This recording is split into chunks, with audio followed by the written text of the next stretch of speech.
അതിന് അന്ന് ആ സംഘടനയെ പിളർത്തി രണ്ടാക്കി. എന്നിട്ട് CPM-ന് വേണ്ടുന്ന ആളുകളെയൊക്കെ അതിന്റെ തലപ്പത്ത് പിടിച്ചു വെച്ചു. അതേപോലെ തന്നെ AMMയിലും അതേപോലെ സംഭവിച്ചു.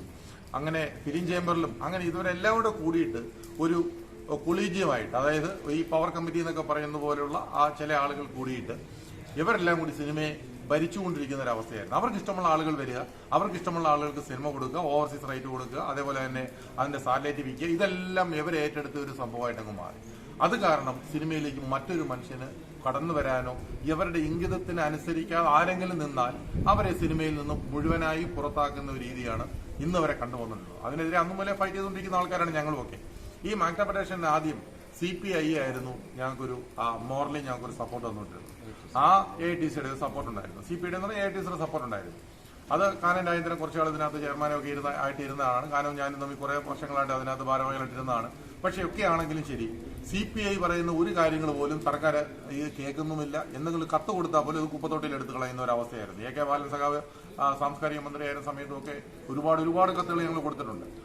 മന്ത്രിസഭയിൽ ഉണ്ടായിരുന്ന ആളുകളാണെങ്കിൽ പോലും, മന്ത്രിസഭയിൽ രണ്ടാമത്തെ കക്ഷിയായിരുന്നിട്ട് പോലും അവർ കൊടുക്കുന്ന കത്തുകൾ, അതായത് മാഗ്ന ഫെഡറേഷൻ എന്ന CPI വഴി കൊടുക്കുന്ന കത്തുകൾ മുഴുവൻ കുപ്പത്തൊട്ടിയിലെടുത്ത് കളഞ്ഞതല്ലാതെ ഒരെണ്ണത്തിന് പോലും ഒരു പരിഹാരം കണ്ടിട്ടില്ല. പിന്നെ എന്തിനാണ് അവരോട് നിൽക്കുന്നുള്ള ചിന്താഗതിയിലാണ് കഴിഞ്ഞ 2 വർഷങ്ങൾക്ക് മുമ്പ് ഞങ്ങൾ CPI-യുമായുള്ള എല്ലാ ബന്ധങ്ങളും അവസാനിപ്പിച്ചതും സ്വതന്ത്രമായി സംഘടന കൊണ്ടുപോകാൻ വേണ്ടി തീരുമാനിച്ചത്.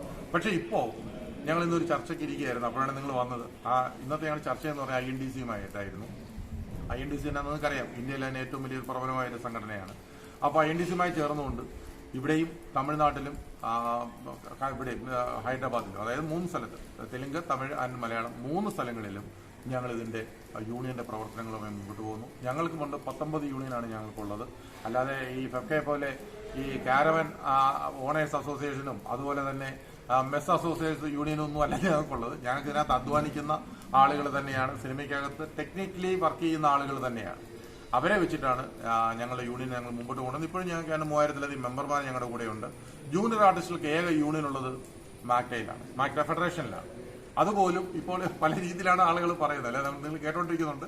പക്ഷെ എന്തൊക്കെയാണെങ്കിലും ശരി, ഞങ്ങൾ തിരിച്ചു വരും. ഞങ്ങൾ വളരെ ഒരു വലിയ മുന്നേറ്റത്തോടുകൂടി INDC-യുടെ സപ്പോർട്ടോടുകൂടി തന്നെ ഈ സംഘടനയെ ഒരു നല്ല നിലയിലേക്ക്, അതായത് സിനിമ ഇൻഡസ്ട്രിയുടെ വളർച്ചയ്ക്ക് അനുയോജ്യമായ രീതിയിൽ ഇത് മുമ്പോട്ട് പോകും. മാഗ്നയിലുള്ള 3000 അംഗങ്ങൾക്ക് ഇപ്പോ ഈ ജോലി ഉണ്ടോ?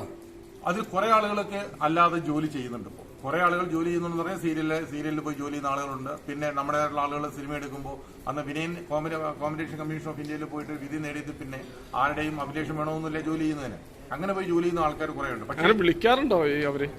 വിളിക്കാറില്ല. അതാണ് പ്രശ്നം. മെയിൻ സ്ട്രീം സിനിമകൾ നമ്മളിപ്പോ നിയമപരമായിട്ട് നമുക്ക് പ്രൊട്ടക്ഷൻ കിട്ടിയാൽ പോലും വിളിക്കുക എന്നുള്ളത് എന്റെ മൗലികാവകാശമാണല്ലോ. അതാണ് ആ കുത്തകയാണ് പൊളിക്കേണ്ടത്. ആ കുത്തകയാണ് പൊളിക്കുന്നതും. അതുപോലെ തന്നെ യാതൊരു സംശയമില്ല, അതിന് പ്രത്യക്ഷ സമരം എന്നുണ്ടെങ്കിൽ ഞങ്ങൾ INDC-യോട് ചേർന്ന് പ്രത്യക്ഷ സമരത്തിന് തന്നെ പോകും.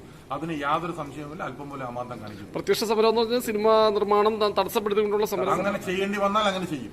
അതിനകത്ത് ഇനി ഒരു അമാന്തം കാണിക്കില്ല. കാരണം സിനിമയിൽ ജോലി ചെയ്യുന്ന ആളുകളോട് ഇത്രയും ക്രൂരമായി പെരുമാറുകയും അവരെ അബ്യൂസ് ചെയ്യുകയും ചെയ്യുന്ന ഒരു സ്വഭാവം, ഇത് ഈ സംഘടനകളുടെ തലപ്പത്തിരിക്കുന്ന ആളുകളാണ് അന്ന് മുതൽ ഇന്ന് വരെ ചെയ്തുകൊണ്ടിരിക്കുന്നത്. നമ്മളതിനെ കണ്ടുകൊണ്ടിരിക്കുന്നതാണ്.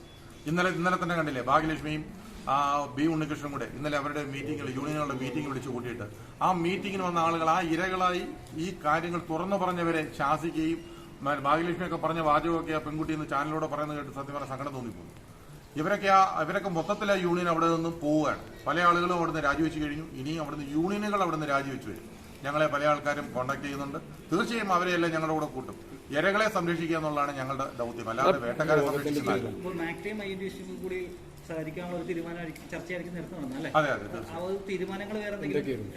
അതിന്റെ തീരുമാനങ്ങൾ ഞങ്ങൾ 4-ാം തീയതി പത്രസമ്മേളനം ഞങ്ങൾ ഒരുമിച്ച് പത്രസമ്മേളനം നടന്നു. ആ പത്രസമ്മേളനം തീർച്ചയായിട്ടും ഞങ്ങൾ INDC മറ്റൊരു യൂണിയൻ ഉണ്ടെന്ന് പറഞ്ഞു ഈ സിനിമാ മേഖല. പറഞ്ഞാൽ കലാകാരന്മാർ മാത്രമേ ഉള്ളൂ, ടെക്നീഷ്യന്മാരില്ല. INDC-ആയിട്ട് നമ്മൾ സഹായിക്കുന്നത്. ഇഫ്റ്റയിൽ അംഗങ്ങൾ നമ്മുടെ കലാകാരന്മാർ നമ്മുടെ കൂട്ടത്തിൽ വരികയാണെങ്കിൽ നമുക്ക് യാതൊരു വിരോധമില്ല. അവരെ ഞങ്ങളുടെ കൂട്ടത്തിൽ നമ്മൾ സഹായിക്കും. ഓക്കെ.